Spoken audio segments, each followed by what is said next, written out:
Amigas e amigos, uma questão importante nesta crise do país, atingido já de frente pela pandemia da Covid-19, é o problema dos recursos públicos que saem do Estado e deveriam chegar às empresas para atender às necessidades emergenciais da população, essa questão do emprego, da renda, da sobrevivência, e que isso acaba ficando empossado nas palavras do próprio ministro da Economia, o Paulo Guedes. Mas antes de prosseguir, este é o outro lado da notícia. Bem-vindas, bem-vindos ao outro lado da notícia. Eu peço para você se inscrever no YouTube, para você dar o like, comentar, compartilhar, enfim, ajudar a divulgar o outro lado da notícia. Tem também o podcast no Spotify. Eu quero, antes de entrar nesta questão específica, falar que eu estou fazendo agora também a modalidade de entrevistas. Estou entrevistando pessoas que têm contribuições a dar para a gente entender o cenário político, econômico, mesmo a questão da pandemia em si.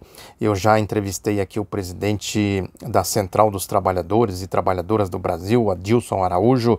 Entrevistei também o presidente da Força Sindical, o Miguel Torres. São centrais sindicais importantes e as entrevistas foram muito esclarecedoras, e também entrevistei o coordenador do Sindicato dos Metroviários de São Paulo, Wagner Fajardo, que deu explicações muito relevantes sobre essa questão do transporte coletivo como vetor de transmissão da Covid, do vírus. Ele deu importantes depoimentos a respeito de como os governos vêm tratando isso, inclusive o governo Dória, que vem tratando de maneira irresponsável essa questão, o prefeito da cidade de São Paulo, Bruno Covas, e, nas palavras do Wagner Fajardo, esta é uma prática que se espalha pelo país afora. No mundo, podemos dizer, já houve casos de manifestações de trabalhadores nos Estados Unidos, na França, que a lógica do giro do capital, que é um pouco o que o Bolsonaro vem fazendo aqui, o Paulo Guedes, né, girar aí a produção, tem que trabalhar, gerar capital, acaba expondo os trabalhadores a riscos, a perigos. Não caiamos no discurso da demagogia de que eles estão fazendo isso, estão fazendo aquilo. Na prática, como mostra o Wagner Fajardo, o Miguel Torres e o Adilson Araújo, na prática isso não está ocorrendo. Eu vou prosseguir com as entrevistas. Logo mais às 16 horas eu entrevisto o Alberto Brock, que foi presidente da CONTAG. Ele vai falar dos trabalhadores da agricultura, os pequenos agricultores, essa questão fundamental para o abastecimento nesta crise. Vou depois, às 17 horas, fazer uma conversa com o jornalista Everton, que também, às 17 horas, que também vai falar de como ele vai dar a sua opinião sobre como a mídia vem tratando essa questão toda, o conjunto de problemas que o país está enfrentando. Convido vocês a se inscreverem, a dar o like, a compartilhar, a divulgar.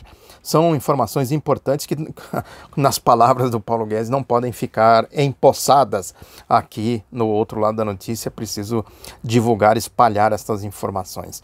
Eu estava dizendo dessa questão dos recursos. O Paulo Guedes, eu escrevi um artigo, vou deixar o link aqui para vocês dar uma olhadinha, que é importante a gente olhar para isso, como o governo está tratando, porque não basta dizer que ele vem tratando de maneira irresponsável, é preciso demonstrar o que vem a ser esta irresponsabilidade.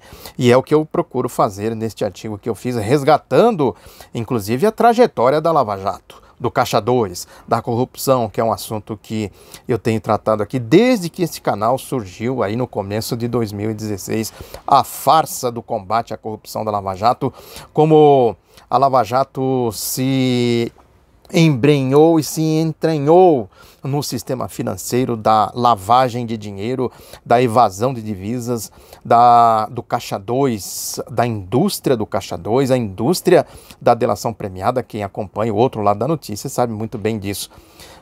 Talvez até por isso o YouTube está cerceando, está contendo a divulgação dos meus vídeos. Isso, é claro, não tem como fugir desta constatação. A combinação, que eles, segundo aí o que dizem, combinação de algoritmos acaba impedindo, o YouTube faz de uma maneira que a propagação acaba não acontecendo. Muita gente diz, você sumiu, você não apareceu mais, eu não tenho visto mais as suas informações, os seus comentários e tal. Eu estou aqui rotineiramente, cotidianamente. É a mesma coisa do Facebook. O Facebook acabou de derrubar uma página minha com mais de 36 mil seguidores, mais 5 mil inscritos, num total aí passando de 40 mil pessoas que me acompanhavam no Facebook. Tive que fazer uma outra página que agora eles acabaram de derrubar também, ou pelo menos suspenderam, não sei se vão derrubar. Ou seja, claramente uma combinação para que o outro lado da notícia não seja propagado na internet. Eu preciso, portanto, que vocês ajudem a divulgar o outro lado da notícia. Nesta questão, por exemplo, o Paulo Guedes anunciou a liberação de 1,2 trilhão de reais aí pelo Banco Central, a chamada liquidez para os bancos, e esse dinheiro deveria já estar aí à disposição das empresas, do povo, sobretudo das micro, pequenas e médias empresas, que são as que mais pagam o preço da crise. Esse dinheiro, no entanto, fica empossado entre aspas, né? Porque ele vai circular aí na ciranda financeira. O Banco Central liberou inclusive o compulsório, que o compulsório é o depósito que as pessoas fazem, vão lá e tal, recebem o salário ou depositam de alguma maneira numa conta. O Banco Central recolhe uma parte desse dinheiro para controlar a circulação de moedas, não inflar a base monetária, como eles dizem, não ter um excesso de dinheiro no mercado. O que ele fez? O Banco Central liberou grande parte desse compulsório para os bancos fazerem os investimentos. E os bancos estão, evidentemente, empossando para fazer o dinheiro girar na ciranda financeira. Tem também a medida provisória do governo aí que liberou 40 bilhões de reais para pequenas empresas, microempresas, médias empresas, quer dizer, 85% desse recurso, 34 bilhões, é bancado, esses 34 bilhões são bancados pelo Tesouro Nacional, e as instituições financeiras teriam que, para receber essa liquidez, né, garantir 15%, 6 bilhões de reais, que daria o total de 40 bilhões de reais, dinheiro que deveria ser administrado pelo BNDES. Só que isso, até agora, ninguém sabe como esse recurso, como isso vai transitar do Tesouro Nacional para as instituições financeiras com a intermediação do BNDES. Tudo dentro da lógica aí dos bancos, do sistema dos bancos. Eu falo disso no artigo e recupero um pouco a história da corrupção que está diretamente ligada aos bancos. Eu falo aqui, inclusive, de uma notícia da agência Bloomberg, que é aí do mercado financeiro, especialista no mercado financeiro, dizendo que os bancos brasileiros voltaram a ser atrativos, justamente porque tem liquidez, que os especuladores podem comprar. Diz aqui nitidamente agora os consultores dos grandes bancos, JP Morgan, Goldman Sachs e outros grandes bancos aí da banca internacional, os bancos suíços de investimentos, comprem ações dos bancos brasileiros, Itaú, Bradesco, essas coisas todas. Mesmo o Banco do Brasil está altamente capitalizado e isso atrai os especuladores do sistema financeiro. Quer dizer, o dinheiro, no final das contas, ao invés de ir para o povo, cai nos bancos. E aí nos bancos, os bancos têm todas as maracutaias. Quer dizer, quem tem dinheiro sabe onde vai fazer esse dinheiro gerar dinheiro. Ou seja, a ciranda financeira continua a todo vapor. Os ricos, as grandes fortunas estão aí nadando de braçada às custas desse dinheiro público. Isso apareceu nitidamente na Operação Lava Jato. Eu recupero os casos mais fundamentais, o caso Banestado, por exemplo, do Sérgio Moro, do Carlos Fernando dos Santos Lima, enfim, toda a patota lá da Lava Jato está tudo recuperado neste artigo que eu fiz, né, dos doleiros, a história dos doleiros, o tal do... como é que é o nome dele aqui? Henrique Laniado. Ninguém fala mais de Laniado, era o doleiro fashion, como eles diziam, que era o doleiro das estrelas aí, né, da televisão. Era o sujeito que fazia as intermediações das negociatas aí do mundo, aí da alta sociedade, podemos dizer assim. Ele foi preso, O Moro, ainda antes da Lava Jato, ordenou a sua prisão, ele fugiu para Israel, depois foi preso pelo Mossad, entregue de volta para o Moro fez um acordo de delação premiada, aliás, pegaram R$1 milhão, o Moro autorizou a Lava Jato a pegar R$1 milhão desta delação premiada aí do Laniado, do Doleiro Fashion, para supostamente comprar equipamentos para a Polícia Federal, câmeras de segurança, instalações, R$1 milhão, que ninguém prestou conta desse dinheiro, também é importante que se diga isso. Fala também aqui de um outro doleiro, fala do escandaloso caso do frasista de porta de banheiro de rodoviário, Carlos Fernando Santos Lima, lá, sempre falei disso aqui, lá nos Estados Unidos, no caso da Operação Banestado, a esposa dele trabalhava numa agência do Banestado em Foz do Iguaçu, onde saiu dinheiro grosso, 24 bilhões de dólares no mínimo, segundo apurou a CPI, a CPI do caso Banestado, segundo as apurações, que isso aí caiu nas gavetas aí, ninguém mais tocou no assunto.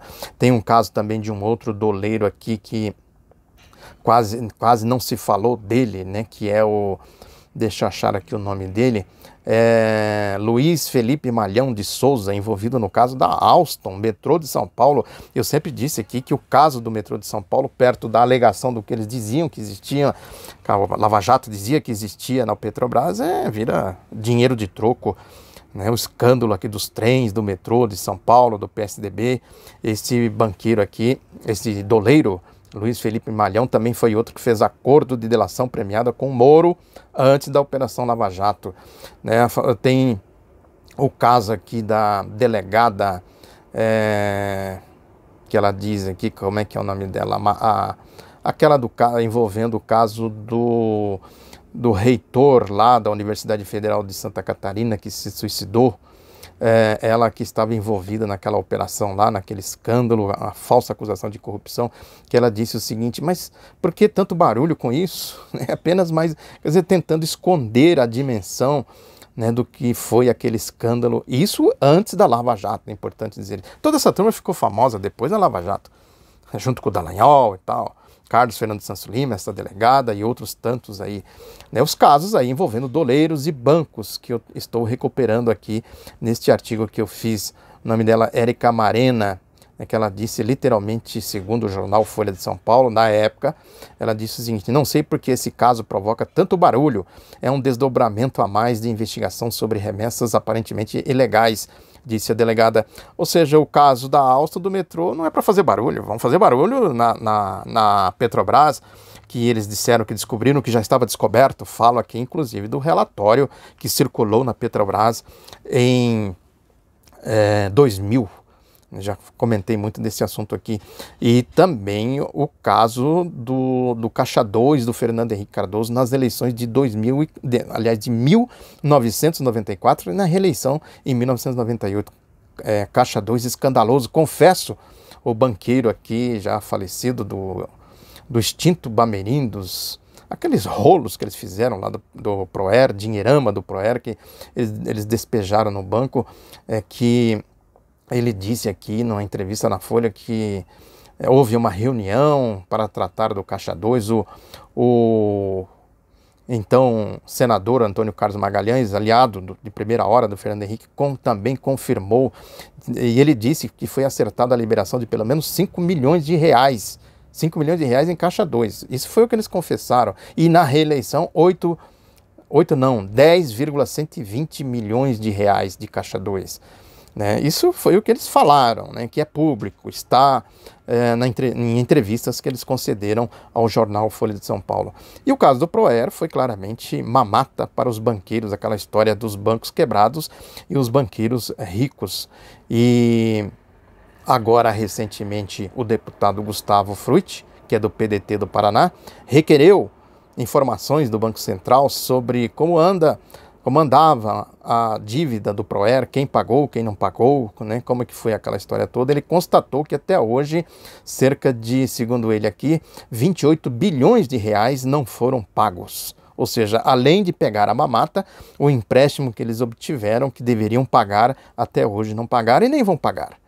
o dinheiro público some tudo nesse ralo. Vou deixar o link aqui para vocês. Reforço o convite para que vocês assistam as entrevistas, para que vocês participem, enfim, aqui desse outro lado da notícia. Um abraço, até a próxima.